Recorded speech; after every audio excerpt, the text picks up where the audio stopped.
pourquoi est-ce qu'un jour, on décide de se lancer dans l'élevage de chats de race? C'est une question à laquelle on répond rarement. Plutôt, si, nous, en tant qu'éleveurs, enfin nous, je parle de nous, j'ai été éleveuse de 1996 à 2005, jusqu'en 2008 officiellement d'ailleurs. On a arrêté vraiment en 2008. J'ai exercé ça avec ma mère. C'était une passion pour la race. Tout a commencé parce que j'étais fluide sociale, j'étais pas bien dans ma peau, j'étais dépressive. J'ai voulu trouver un animal, un chat en fait, mais j'aurais pris finalement un petit chat, n'importe lequel, ça m'aurait convenu, sauf qu'à l'époque, on était en plein hiver, en hiver 96, et 95, je sais plus, et il y avait pas d'annonce pour des chats. Il n'y avait qu'une annonce, c'était pour un chat de race qui était un chat persan chinchilla. Donc j'y étais, et il a coûté à l'époque 2000 francs, je crois. Ouais. Et j'ai voulu absolument, parce que j'étais seule dans un appartement, présenter un petit chat, donc j'ai pris. Et à ce moment-là, je me suis rendu compte qu'elle n'était pas vaccinée, et là j'ai appris que c'était à l'éleveur de le faire. J'ai contacté le club de race, donc du coup ils m'ont pris en charge, bref. Et je me suis intéressée comme ça à cette race de chat, en me disant, c'est quand même pas normal, on nous vend quand même, c'est cher, 2000 francs, pour moi à l'époque c'était cher, surtout moi j'étais étudiante, c'est quand même pas normal. Donc à la base, je n'aurais pas pris un chat de race, puis je me suis dit, oui, mais vraiment, tu as acheté un chat de race, et c'est normal qu'il soit. J'étais juriste, j'étais en train de préparer j'étais en maîtrise de carrière judiciaire. C'est normal que si on vend un animal, on nous propose un animal en bonne santé, etc., etc. Toute garantie, quoi. Si je trouvais que ce chat il était un caractère difficile, c'était la variété, les chinchillas n'étaient pas toujours facile, mais en tout cas elle particulièrement. J'ai appris finalement, les gens ils élevaient plus ou moins ils ne mettaient pas en cage, mais dans un garage, enfin bref, c'était un mauvais éleveur, on va dire, entre guillemets, mauvais éleveur. Hein. Mais qu'il existait aussi des bons éleveurs qui étaient passionnés par la race et qui aimaient vraiment leurs animaux, qui étaient. Voilà. À l'époque, il faut savoir qu'il n'y avait pas encore tout ce qu'il y a maintenant mis en place, donc une réglementation. Donc beaucoup d'éleveurs n'étaient pas déclarés, il n'y avait pas de respect des réglementations sous les locaux, les gens faisaient un peu n'importe quoi, c'était un peu la vérésina. Et donc j'ai atterri à ce moment-là. Puis je me suis passionnée pour cette race, j'ai essayé d'apprendre un petit peu les différentes variétés de persans, la génétique féline, ça m'a vraiment passionnée et c'est ça qui m'a aidé à me sortir de la dépression et de la phobie sociale. J'ai fait d'autres choses aussi pour arriver à ça, bien sûr. Et voilà, et du coup j'ai pris, comment dire, j'ai rapidement compris que ce chaton que j'avais acheté, à l'époque elle avait déjà 5 ou 6 mois, je sais plus, n'était pas du tout en rapport avec ce que j'étais en droit d'attendre d'un petit chat persan. Au final, à l'époque j'étais dépressive, je suis revenue vivre chez mes parents, avec le chat, en disant je vais faire l'élevage de chat. Pourquoi je vais faire l'élevage de chat, ça va plus, ça va pas. Et parce que j'ai toujours aimé les animaux, j'ai toujours été avec des chats, etc. Et ma mère qui adore aussi les animaux a vu que ça pouvait m'aider et elle m'a dit bon, elle a cédé quoi. Donc on a été chercher d'autres chats en fait. Au final, je vous résume rapidement parce que sinon ça va durer 10 plombs. Cette chatte, je l'ai donnée parce que je me suis rendu compte qu'on ne donnait pas. Et j'ai acquis des chats persans. Au début j'ai fait n'importe quoi, on a pris des chats avec des puces, la teigne, la gale, enfin bref, on s'est fait avoir, on va dire. Finalement ils sont tous repartis sauf une qui était une persane chocolat. Je me suis rendu compte finalement que cette couleur était très rare dans la race persane. J'ai eu la chance d'être tombée sur un élevage qui avait introduit cette couleur de Hollande en France. Et je me suis passionnée donc pour cette couleur et j'ai voulu, comment dire, viser, l'objectif c'était d'améliorer la race persane dans cette couleur-là. Chocolat et lilac. C'était vraiment des couleurs très très jolies. On en trouve dans le British notamment, dans notre race, mais dans le persan à l'époque on voyait très peu d'ailleurs, même en Caen je pense qu'on en voit très peu. Et donc je me suis passionnée, j'ai essayé d'apprendre beaucoup de choses. Et bon, au départ, l'élevage que j'ai fait, c'est pas un élevage, hein, mais ça au début on m'a pas dit, quand je disais je vais faire l'élevage, on ne disait pas, pour eux c'est la reproduction, voilà. L'élevage c'est de la reproduction. Donc moi dans l'élevage, C'était pas ça, il y a deux sortes d'élevage. Il y a l'élevage qui reproduit n'importe quel chat, finalement, même le chat de compagnie. Le chat de compagnie, c'est un chat qui ne correspond pas vraiment au standard de la race, parce qu'il y a un standard de race qui détermine différents critères. Et donc, au fil du temps, j'ai appris tout ça. Mais au début, ma première personne, qui était cette personne chachie-là, a foutu avec chez les voisins, parce qu'à l'époque, c'était pas encore culturé. On a eu des petits chats croisés, bon, qu'on a donnés. Et après, on a appris la réglementation, il fallait la vacciner, il y avait plus le tatouage obligatoire. Ouais, voilà, donc j'ai partie des premiers un peu à avoir tâtonné tout ça. Après, en 98, je crois, je me suis déclarée en tant que je crois que c'était auto-entreprise, je crois, non? On avait, en tant qu'exploitant agricole. J'ai passé les diplômes, plusieurs formations de maire qui me faisaient passer pour avoir le droit d'avoir en fait, le certificat de capacité. C'est ça qu'on appelle ça, ouais, je sais plus. Pour pouvoir exercer un élevage. Après, il a fallu, quand on a été déclaré, après il fallait tenir un registre sanitaire, un registre d'entrée et sortie des chats. Il fallait faire des locaux d'hébergement pour les chats qui soient avec un écoulement, enfin bref, il fallait respecter les normes. Donc ce qu'on a fait. Après, j'ai commencé à me passionner aussi pour les expositions de chats. Au début, donc tous les chats finalement que j'avais au début, que j'ai un peu merdé quoi, je les ai tous redonnés, enfin donnés. Et puis après, là, je me suis renseignée, j'ai connu le yearbook, la CFA, donc vraiment des très très beaux chats de race. Et j'ai commencé à essayer de trouver des beaux chats de race. Et puis c'est comme ça que j'ai finalement mélangé, marié différentes chats de différentes origines de différents élevages, donc j'en ai apporté. Le premier qui a été vraiment impactant dans mon élevage, c'était un chat persan chocolat qui s'appelait Star, des Gentilly, Star, que j'ai fait importer du Canada. Puis par la suite, moi, j'en ai aussi vendu. Mais ça a toujours été vraiment la passion, j'ai pas fait ça du tout pour l'argent. Ça nous a coûté énormément d'argent d'ailleurs, je veux dire. Parce que l'entretien, le vétérinaire, alors je ne vous raconte pas les frais d'entretien du vétérinaire, c'était horrible. Et il y a eu des joies et des peines, bien sûr, parce qu'on a pas eu des chatons. Il y a des conflits des fois avec des acheteurs, notamment des acheteurs éleveurs, ou alors des gens qui se présentent comme des particuliers puis finalement qui veulent faire reproduire leur animal. Des chats qu'on a achetés qui étaient malades, enfin bref, on a vu de tout. Hein. J'ai connu aussi le problème de PIV, de PKD. Le PKD à l'époque où il n'y avait pas encore de test par ADN, donc on pensait que notre chat était négatif, en fait, il y en avait qui étaient dans l'eau qui étaient positifs, on l'a su bien plus tard. Voilà. Alors, je parle de tout ça dans cette vidéo parce que mon but c'était de sortir de cette notion que l'élevage c'est mal, que l'éleveur c'est un escroc, c'est un salaud, il fait ça pour l'argent, voilà. Oui, il y en a bien sûr, mais il y a aussi beaucoup de personnes qui sont dans l'élevage parce qu'ils sont passionnés pour la race qu'ils élèvent. Et par amour du chat en fait, voilà. Et moi je me souviens, on a eu beaucoup de plaisir, s'occuper des chatons, et des moments qui étaient difficiles, bien sûr, notamment l'année 2005 où j'ai perdu quasiment tous les chatons à cause de la mycotoxicose qu'on a eu dans l'élevage. Mais oui, il y a des trucs difficiles, même entre éleveurs, où on se fait des crasses, enfin, dans les expos, où il y en a un qui veut gagner, et puis l'autre qui va cracher le venin sur lui parce qu'il a osé être devant nous. Enfin bref, bon, il y aurait plein d'anecdotes à raconter. L'anecdote que je pourrais vous raconter, c'est, je me souviens, un juge félin, parce qu'il y a des jugements, à l'américaine et à la française. Le jugement à l'américaine, c'était quelque chose, quoi. Notamment, je m'en souviens du juge Noël, Philippe Noël, lui, il était excellent, quoi. C'est la première expo que j'ai faite à Avignon, en 98, il officiait là-bas. Et bon, après, je sais qu'il est décédé, j'avais revu quand il était pas bien, mais pour moi, c'était une super expo, il montrait les chats, il faisait ce qu'il voulait avec, quoi. C'était plus des chats, des peluches, quoi. Il était excellent, Et donc je me souviens d'une question posée par un juge félin, qui, quand je lui ai présenté un chat, c'était un chat Red Tabby ou Red Smoke Tabby, je ne sais plus. Il voulait savoir, il faut identifier le motif Tabby, donc tigré, de sa robe. Parce qu'il fallait connaître tout ça.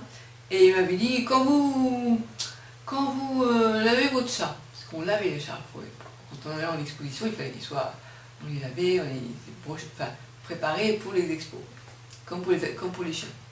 Et donc ce jour-là, il m'a dit, quand vous lavez votre chat, il est comment? Quand vous le mettez dans l'eau, comment il est? Pour savoir quel a été le motif, parce que je voyais ma crotte tabille, je sais plus, spot de tabille, ma crotte tabille, je sais plus, petit code tabille, enfin bref, c'était les motifs tigré de... Tabille, c'est tigré en fait. Et alors je lui avais dit, comment il est? Mouillé. Il n'était pas content, la réponse.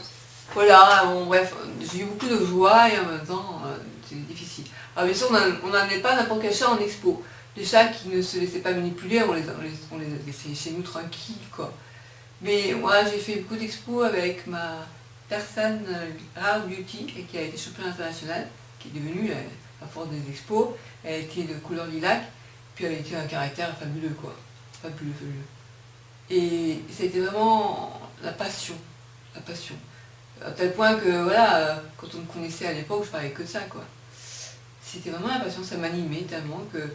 Et ça, en fait, c'est... Oh, désolée.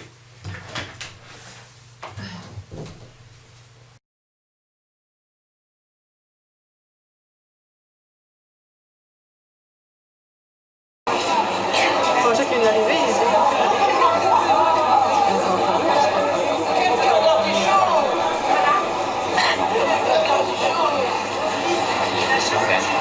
C'est pour ça qu'il a gagné. Non mais regardez bien. Le chevalier est donc l'abyssin à poil long. Tout est arrondi dans la race, mais sur un corps qui est longiligne, rond, le muscle est rond. Au niveau de la tête, les oreilles sont arrondies légèrement sur l'avant, les yeux en forme d'amande, excellente couleur, joli front, légèrement bombé, joli nez, légèrement bombé, les joues également, joli menton, excellente ossature, très bon pied, et chéri, lèche-toi. Quelques excellentes couleurs, remarquable toilettage, super condition.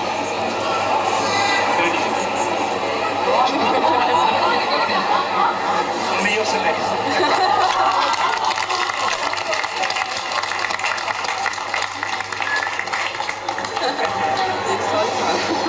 Oui, tu étais gentil.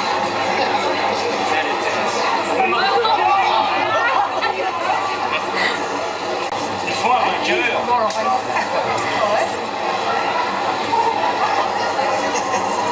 Superbe chat. Mais en perçant, on l'applaudit bien fort.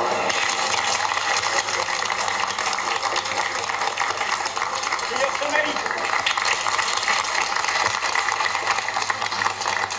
Le deuxième meilleur Somalie.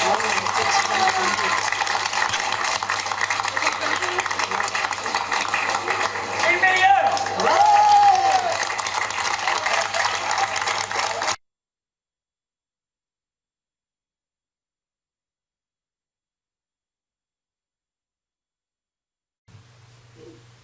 Bon, me revoilà. Petit arrêt. J'ai été dérangée par un colis qui m'a été livré. Bon, en résumé, pour moi, l'élevage, je l'ai fait par passion, pour cette race de chat, pour les chats, parce que je voulais vivre entourée de chatons. J'allais pas prendre un chat, une chatte, faire avoir des bébés. C'est ce que font les gens, la plupart. Beaucoup de particuliers font ça, dire, allez, on fait une portée pour le plaisir. Je l'avais fait quand j'avais 16 ans. À l'époque, j'avais une chatte birmane et on lui a fait avoir des petits. Ma mère était prompte, mon père était d'accord, on est allé à Narbonne, trouver un éleveur qui nous a prêté son mâle. On lui a fait des petits, elle a eu trois chatons, dont un mort-né, et 2 petits, on les a gardés en fait. Ça s'appelait Baron et Lord du Val de Montferrand, je me souviens. C'était 2 birmans Silpointe. Et je me souviens à l'époque, quand j'avais 16 ans, pour pas que comment dire, j'avais trop peur qu'il arrive quelque chose, la nuit je tenais par la patte et je dormais avec le chat et du chaton dans ma main, quoi. Bref, donc ça a toujours été la passion pour moi. Et donc à ce moment-là, donc là j'avais 28 ans je crois, quand je me suis lancée dans l'élevage de chats persans. Comme je vous ai dit, j'ai commencé avec des chats qui étaient vraiment des chats de compagnie. Après j'ai compris ce que c'était qu'un beau chat de race, un beau chat persan. J'ai compris ce que c'était le standard de la race qu'on demandait. Et puis comme ça j'ai pu faire des expositions. Donc je suis arrivée quand même à faire améliorer la race dans ces couleurs-là. Et ça, c'est quelque chose que personne ne peut, enfin, on ne peut pas comprendre quand on n'a pas été passionné par une race, quoi. Les passionnés, ils sont un peu une catégorie à part, quoi. Et quand on est une personne qui aime les animaux et qui cherche à éviter qu'ils soient en souffrance, et donc on voit l'élevage du mauvais oeil, parce que à cause d'eux, les gens achètent n'importe comment, ils se retrouvent avec des animaux qui ne veulent plus, ils abandonnent. Je comprends tout ça, c'est vrai, c'est dramatique aussi, mais il faut arrêter de mettre tout le monde dans la même catégorie, quoi. C'est pas parce qu'on a fait de l'élevage qu'on est mauvais. Voilà, c'est ça que je voulais dire. Et c'est pas parce qu'on aime le chat de race qu'on n'aime pas le chat, même s'il n'a pas de race. Et il faut bien comprendre qu'à l'origine, le chat de race, c'est venu comment? C'est que c'est les personnes qui se sont, comment dire, dans la nature en fait, c'est ça, finalement la nature a bien fait des choses. Il y a un jour, un chat né avec le poil, non pas lisse mais un peu frisé, tiens, on dit, tiens, on va le sélectionner pour faire une race de chat qui sera avec un poil frisé. Ou bien avec les oreilles qui, au lieu d'être comme ça, elles étaient un peu cassées ou recourbées. Et c'est comme ça qu'au fil du temps, les races se sont créées avec finalement la main de l'homme. C'est l'homme qui, à la base, a voulu sélectionner différents sujets qui, au départ, peut-être, on a utilisé une tare, enfin une tare, comment dire. Nous, ça paraissait d'être une tare parce que c'était pas normal, anormal en fait. Mais finalement, il y a des comment je pourrais dire, des critères physiques du chat qui sont pas dangereux pour lui. Notamment, je pense à avoir le poil long. C'est bon, quand on peut faire reproduire des chats avec le poil long, c'est pas ça qui va leur faire du mal. Sauf si on les brosse pas, c'est vrai. Mais après, il y a des spécificités qu'on va éviter de reproduire, ou même, par exemple, si on a dans les Scottish Fold, je ne m'y connais pas trop dans cette race-là, mais ce que je sais, c'est qu'il y a certaines spécificités qu'on ne va pas non plus reproduire trop longtemps.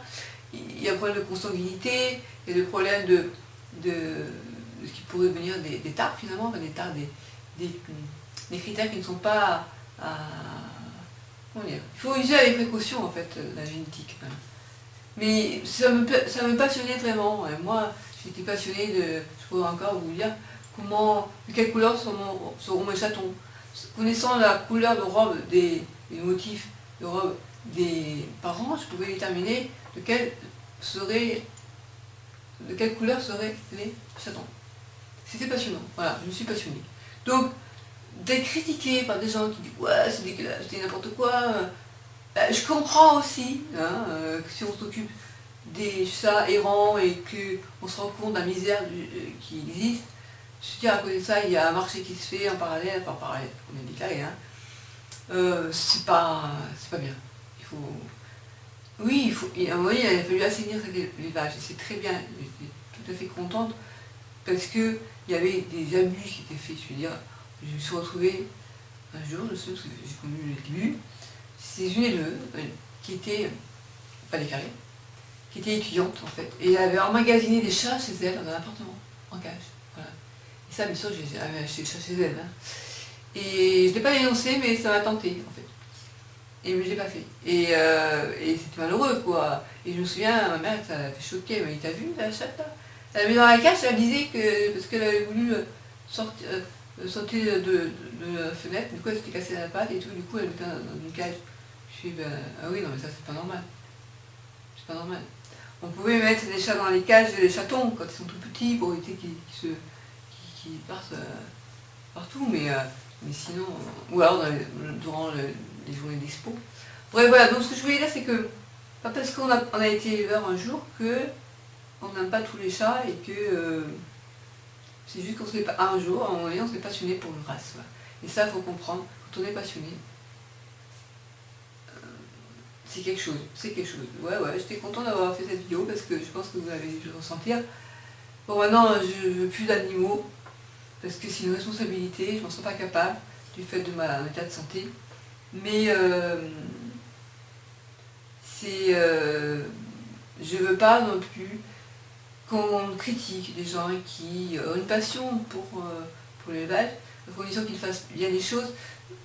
On était critiqués aussi après quand on disait, voilà, je vous vends un chat pour la compagnie, ne faites pas reproduire le chat, c'est pour la compagnie. Par la limite, tu dis, si c'est pour vous faire plaisir, il faut avoir une portée, vous regardez les chatons, ou vous connaissez déjà autour de vous des gens qui voient un chaton. Bon. Mais sachez que normalement, un chaton doit être donné ou vendu, hein, pareil. Vacciné, c'est pas encore obligatoire, en tout cas, avec un tatouage ou maintenant c'est la puce électronique. Il y a beaucoup de gens qui ne le faisaient pas. Et en dehors de ça, et voilà, il y a des éleveurs qui disaient, bon, bah, je vous vends la compagnie, ne faites pas reproduire. Si vous voulez faire reproduire, sans ça, il faut un chat au minimum d'élevage, le type élevage. Et après, des expositions, si vous voulez se faire plaisir à aller en expo. Mais ce que je veux dire, c'est que nous-mêmes, on est raisonnable et on dit aux gens, faites pas n'importe quoi. Le problème, c'est qu'après, ouais, alors, au début, il y avait le problème de se dire, on va retenir le petit clé jusqu'à ce que l'animal soit stérilisé et on nous donne la preuve qu'il est stérilisé. Maintenant, ça se fait de plus en plus, il y a des éleveurs qui vendent l'animal déjà stérilisé. Donc c'est-à-dire, si moi demain je vais acheter un petit chat persan à 4 mois, pour la compagnie, on risque de me dire, bah écoutez, on vous le vend déjà stérilisé. Voilà, ça se fait de plus en plus. Mais à l'époque, quand j'ai été dans l'élevage, les vétérinaires ne le faisaient pas, quoi. Voilà, quoi dire de plus. Donc ce que je veux dire, c'est qu'il y a élevage et élevage. On n'est pas tous des escrocs, des voyous, pas du tout. Donc il faut arrêter de penser que parce qu'on a été éleveur un jour, on était des salauds et qu'on n'aime pas les animaux et qu'on faisait... D'accord, on les vendait, mais ça nous coûtait déjà de l'argent pour avoir un chat de race, c'était pas gratuit. Pour les entretenir, à nourriture, on avait l'alimentation, il y avait les frais vétérinaires, il y avait les frais pour aller en expo, il y avait des frais de formation pour apprendre comment plus sur la race, etc. Ouais, voilà. Mais bon, quand on a la passion, ça ne pose pas de problème. Ce que je veux dire, c'est que moi, mon élevage, il n'était pas du tout rentable, quoi. D'ailleurs, c'est pour ça qu'à un moment donné, il fallait qu'on arrête. Donc même si on n'avait pas eu une mycotoxicose, ce problème-là, on aurait dû arrêter parce que l'État, ça ne l'intéresse pas. Hein. Pourquoi créer une auto-entreprise si au final, juste il faut permettre de vendre quelques chats de temps en temps. Oui, la vente des chats nous permettait de continuer l'activité, en fait. C'est ça. Voilà, je pense que j'ai bien défendu les éleveurs de chats de race. Alors, likez si vous avez aimé, partagez cette vidéo si vous connaissez des gens qui vous seraient intéressés. Et puis à bientôt pour une prochaine vidéo. Ciao, ciao.